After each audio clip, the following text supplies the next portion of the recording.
Helmet वापरासाठी समाजात व्यापक जनजागृती आवश्यक, जिल्हाधिकारी डॉक्टर श्रीकृष्ण पांचाळ यांचं प्रतिपादन. रस्ते अपघातांमध्ये मृत्यू पावणाऱ्यांमध्ये तरुणांचा वाढता सहभाग चिंताजनक असून त्यावर प्रभावी नियंत्रण मिळवण्यासाठी हेल्मेट वापराविषयी समाजात मोठ्या प्रमाणावर जनजागृती होणं अत्यावश्यक आहे, असं प्रतिपादन ठाणे जिल्हाधिकारी डॉक्टर श्रीकृष्ण पांचाळ यांनी केलं आहे. ठाणे जिल्हाधिकारी आवारातील जिल्हा नियोजन भवनातील सभागृहात चित्रमध्ये विजन आणि जिल्हाधिकारी कार्यालय, जिल्हा माहिती कार्यालय, पोलीस विभाग, उपप्रादेशिक परिवहन विभाग, जिल्हा परिषद ठाणे यांच्या संयुक्त विद्यमाने आयोजित हेल्मेट वितरण कार्यक्रमात ते बोलत होते. या कार्यक्रमाला हेल्मेट मॅन ऑफ इंडिया म्हणून परिचित असलेले राघवेंद्र कुमार प्रमुख पाहुणे म्हणून उपस्थित होते.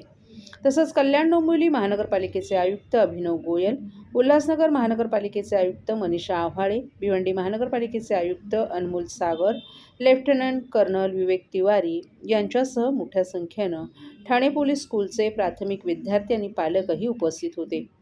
या उपक्रमाचं कौतुक करताना जिल्हाधिकारी डॉक्टर पांचाळ यांनी ठाण्यात लहान मुलांना हेल्मेट वाटपाचा असा उपक्रम प्रथमच राबवला जात आहे, ही बाब अत्यंत स्वागतार्ह बाब असल्याचं सांगितलं. सर्वसाधारणपणे 18 वर्षांनंतर वाहन चालवण्यास पात्र झाल्यावर तरुणांमध्ये हेल्मेटचा वापर वाढतो, परंतु राघवेंद्र कुमार यांनी मांडलेली लहानपणापासूनच हेल्मेटची सवय ही संकल्पना मुलांमध्ये सुरक्षिततेची जाण निर्माण करणारी आहे, असं सांगितलं.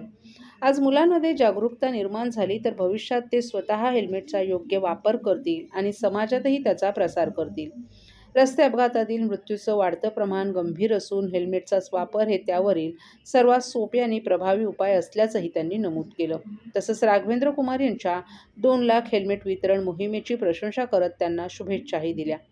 या कार्यक्रमात हेल्मेट घेणाऱ्या विद्यार्थ्यांनी घरी गेल्यावर आपल्या पालकांना आणि नातेवाईकांना हेल्मेट न घालण्याचे धोके आणि वापराचं महत्त्व समजावून सांगावं, तसंच विना हेल्मेट दिसणाऱ्या व्यक्तींना योग्य मार्गदर्शन करावं, असं आवाहन जिल्हाधिकारी डॉक्टर पांचाळ यांनी विद्यार्थ्यांना केलं.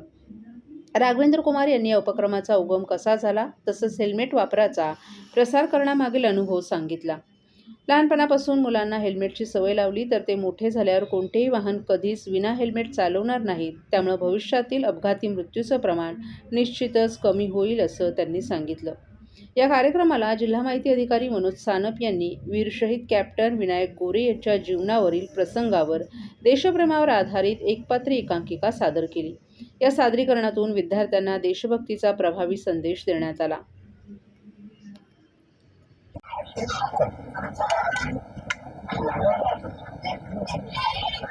सर, काय सांगणार, लहान मुलांनी आज हेल्मेटचे महत्त्व समजून घेतलेलं आहे आणि त्यांना हेल्मेटचे महत्त्व समजावलं. दिल्लीवरून हेल्मेट मॅन आलेलं आहे आपल्याकडे, काय सांगणार?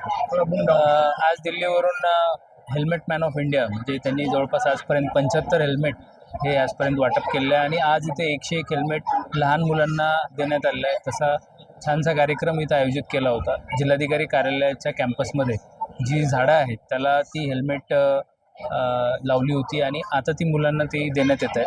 मुलांना हेल्मेटचं महत्त्व सांगितलं, त्याच पद्धतीने त्यांच्या आईवडिलांनी, नातेवाईकांनी, भावभावंडांनी सुद्धा ती हेल्मेट वापरावे याबद्दल देखील चांगलं इथं मार्गदर्शन झालं. जिल्हा माहिती अधिकारी यांनी एक पात्री नाटिका देखील इथं त्याच्यावरती केली आणि एक स्वातंत्र्य ज्या सैनिकांवरती आणि याच्याबद्दल सुद्धा मेसेज, त्यांनी वीर माताबद्दल देखील मेसेज इथं दिला. तर एक चांगला कार्यक्रम इथं झाला. हेल्मेट मॅन ऑफ इंडिया राघवेंद्रजी आणि त्यांची टीम जी आहे पूर्णपणे आर्मीचे काही रिटायर्ड ऑफिसर्स आहेत, काही सर्विंग ऑफिसर्स आहेत, लेफ्टनंट कर्नल आहेत तिथे असतात. त्यांना सगळ्यांना सर्व आम्ही जिल्हाधिकारी कार्यालयामार्फत शुभेच्छा दिल्या आणि या चांगल्या उपक्रमासाठी सगळ्यांनी त्यांचं अभिनंदन केलं.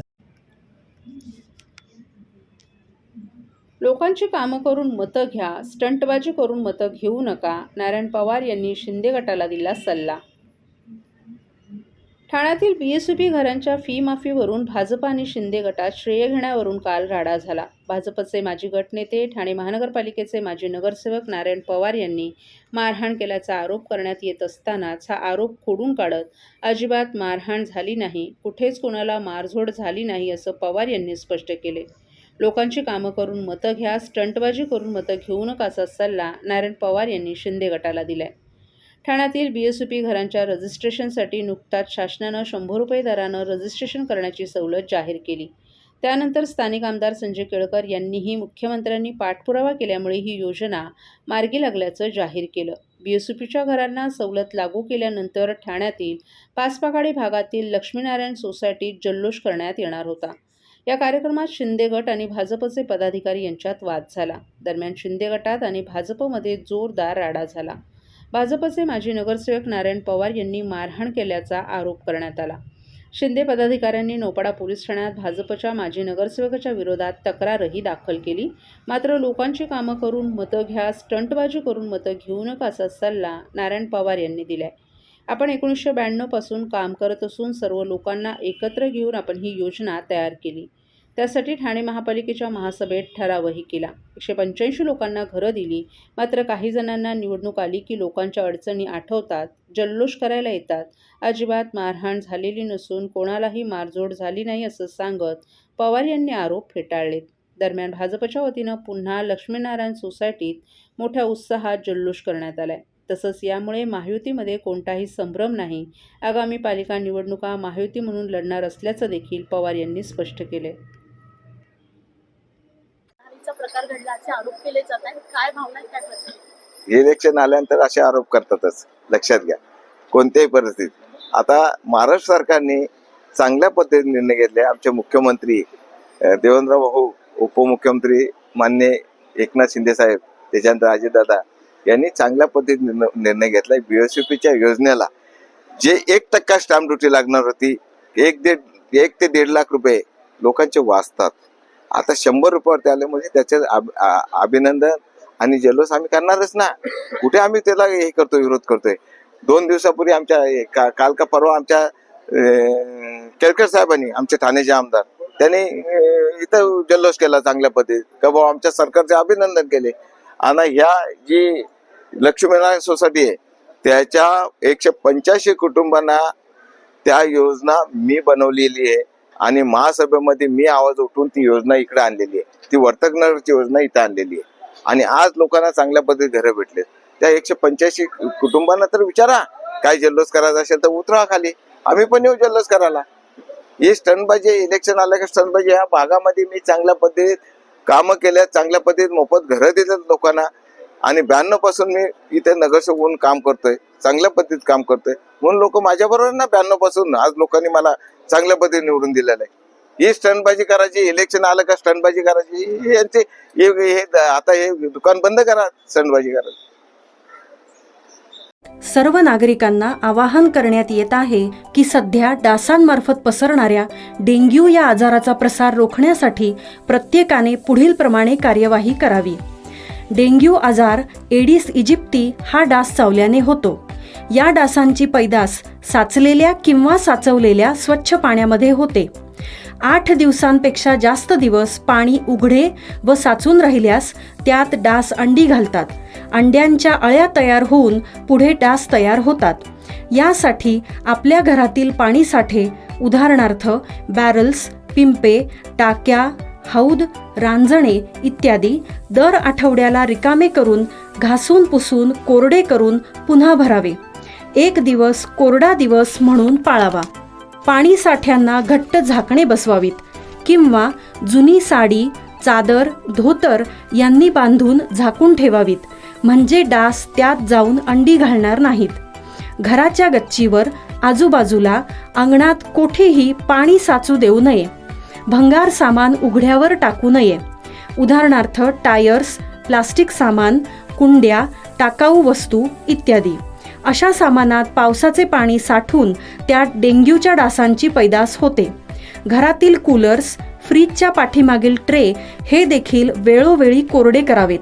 लक्षात ठेवा, नुसत्या फवारणीने डास घनता कमी होत नाही, तर त्यासाठी डास पैदास ठिकाणे नष्ट करणे ही आपल्या सर्वांची जबाबदारी आहे.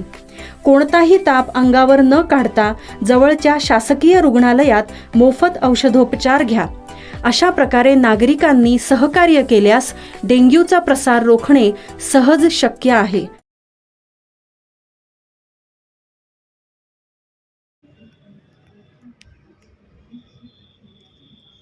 राज्यातील दुकानं आस्थापनांबरोबरच शाळांचे नामफलक मराठी करणं बंधनकारक असतानाही त्याकडे दुर्लक्ष केले जात असल्याची टीका होऊ लागताच खडबडून जागे झालेल्या ठाणे महापालिका शिक्षण विभागानं शाळांना नोटिसा बजावल्या होत्या. यानंतर शहरातील 401 पैकी 248 शाळांनी केवळ मराठीत नामफलक बसवलेत, तर मराठी नामफलक बसवण्यास टाळाटाळ करत असलेल्या उर्वरित 153 शाळांना शिक्षण विभागानं पुन्हा नोटिसा बजावण्यास सुरुवात केली आहे. यामध्ये 8 दिवसात नामफलक मराठीत न बसवल्यास शाळा मान्यता रद्द प्रस्ताव करण्याचा शासनाकडे पाठवण्याचा इशारा देण्यात आलाय. ठाणे महापालिका क्षेत्रात एकूण 769 खासगी अनुदानित, विनाअनुदानित आणि महापालिकेच्या शाळा आहेत.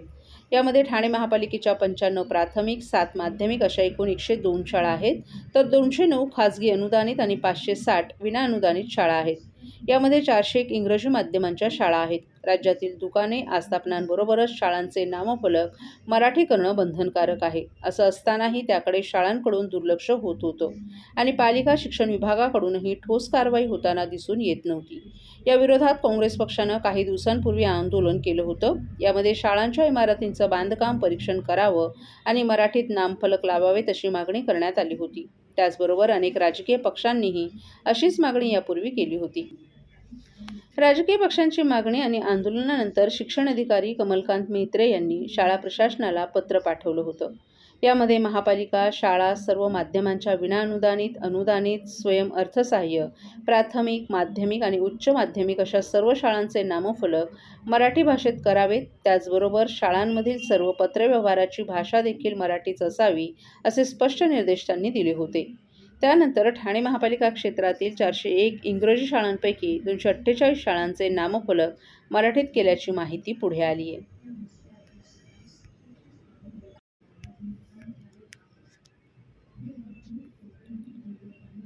ठाण्यातील धर्मवीर नगरमधील BSUPच्या घरात राहणाऱ्या रहिवाशांनी उपमुख्यमंत्री एकनाथ शिंदे यांचे मानले आभार. शहरातील धर्मवीर नगर येथील BSUP योजनेच्या घरात राहणाऱ्या रहिवाशांनी आज उपमुख्यमंत्री एकनाथ शिंदे यांचे आभार मानून एकच जल्लोष केला. BSUPच्या घरात राहणाऱ्या प्रकल्पग्रस्तांना 1% मुद्रांक शुल्कात सवलत घेऊन अवघ्या 100 रुपये मुद्रांक शुल्क आकारण्याचा निर्णय घेतल्यानं या नागरिकांना मोठा दिलासा मिळालाय. या निर्णयाबद्दल शासनाचे आभार मानण्यासाठी त्यांनी उपमुख्यमंत्री एकनाथ शिंदे यांच्याशी व्हिडिओ कॉलद्वारे संवाद साधला. धर्मवीर नगरमधील BSUPच्या घरात राहणाऱ्या अनेक रहिवाशांना या निर्णयाचा फायदा झालाय. या घरामध्ये राहणारे रहिवाशी हे हातावर पोट धरून असून छोटं मोठं काम किंवा व्यवसाय करतात. अशा रहिवाशांना मुद्रांक शुल्क म्हणून 54,000 ते 1,34,000 पर्यंत अधिभार सोसावा लागणार होता. मात्र या निर्णयामुळे प्रतिदस्त 100 रुपये मोजून आपल्या घराची नोंदणी करता येणं शक्य होणार आहे. त्यामुळे या निर्णयाचा थेट लाभ या घरात राहणाऱ्या सर्वसामान्य नागरिकांना होणार आहे. युवा सेनेचे कोर कमिटी सदस्य असलेले नितीन लांडगे यांनी याबाबत पुढाकार घेऊन या रहिवाशांचा संवाद उपमुख्यमंत्री एकनाथ शिंदे यांच्याशी घडवून दिला. यावेळी धर्मवीर नगरमध्ये राहणाऱ्या लाडक्या बहिणींनी या निर्णयाबद्दल उपमुख्यमंत्री शिंदे यांचे आभार मानले. तसंच शिंदे यांच्या रहिवाशांच्या वतीनं जाहीर सत्कार करण्याची इच्छा व्यक्त केली. उपमुख्यमंत्री शिंदे यांनी रहिवाशांचे आभार मानले. तसंच या वाचलेल्या पैशांचा योग्य विनियोग करावा अशी अपेक्षा या महिला भगिनींकडून व्यक्त केली. तसंच आपण सदैव लाडक्या बहिणींच्या पाठीशी असल्याचं सांगत त्यांनी दाखवलेल्या प्रेमाचा आणि विश्वासाचा विनम्रपणे त्यांनी स्वीकार केला.